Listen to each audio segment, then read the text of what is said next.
नमस्कार साथीहरु, फेरि पनि मैले नयाँ भिडियो लिएर आएको छु। आजको भिडियोमा म मेरो शेयरको फिचरको बारेमा सम्पूर्ण जानकारी दिन गइरहेको छु।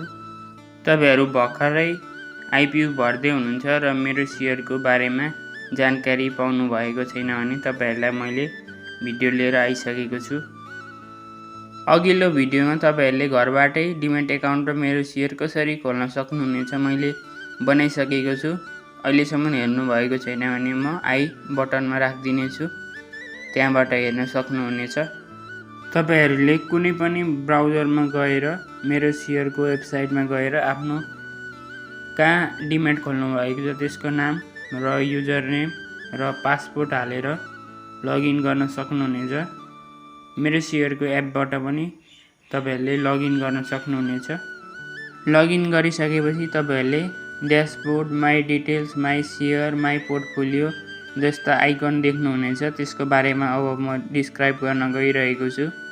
तपाईहरुले उता लेफ्टपट्टि मान्छेको आकारको आइकन देख्नु भएको होला।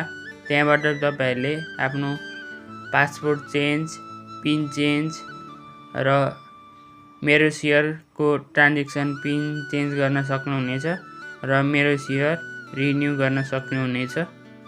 तपाईहरुले माई डिटेल्सबाट आफ्नो डकुमेन्टको सम्पूर्ण विवरण हेर्न सक्नुहुनेछ।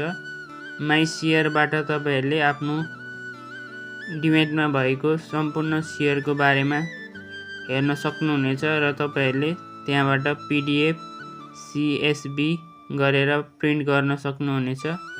त्यसपछि तपाईहरुले ट्रान्ज्याक्सन हिस्ट्रीमा आफूले किनेको बेचेको सम्पूर्ण डिटेल्स हेर्न सक्नुहुनेछ।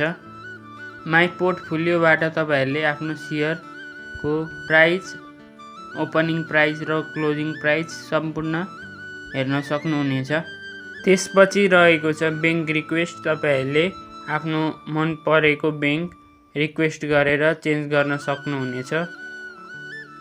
तपाईहरुले माई आस्बाबाट शेयर एप्लाई गर्न सक्नुहुनेछ र कुन शेयर अहिले खुलिरहेको छ त्यस बारेमा जानकारी पाउन सक्नुहुनेछ र एप्लिकेसन रिपोर्टबाट तपाईहरुले रिपोर्टमा गएर आफ्नो भरेको शेयरको रिजल्ट पर्यो कि परेन त्यस बारेमा पनि हेर्न सक्नुहुनेछ। त्यसपछि रहेको छ पर्चेसिङ रिसोर्स। तपाईले आफ्नो शेयर बेचिसकेपछि यहाँबाट आफ्नो शेयरको नाम र माई होल्डिङमा अपडेट गर्नुपर्छ। त्यस पछाडि तपाईहरुले ट्रान्सफर शेयरमा गएर ब्रोकरलाई आफ्नो शेयर ट्रान्सफर गर्नुपर्छ। तपाईहरुले आफ्नो टाइममा शेयर ट्रान्सफर गर्नु भएन भने तपाईहरुले ब्रोकरलाई चार्ज तिर्नुपर्छ। त्यसैले तपाईहरुले यस कुरामा ध्यान दिनु होला।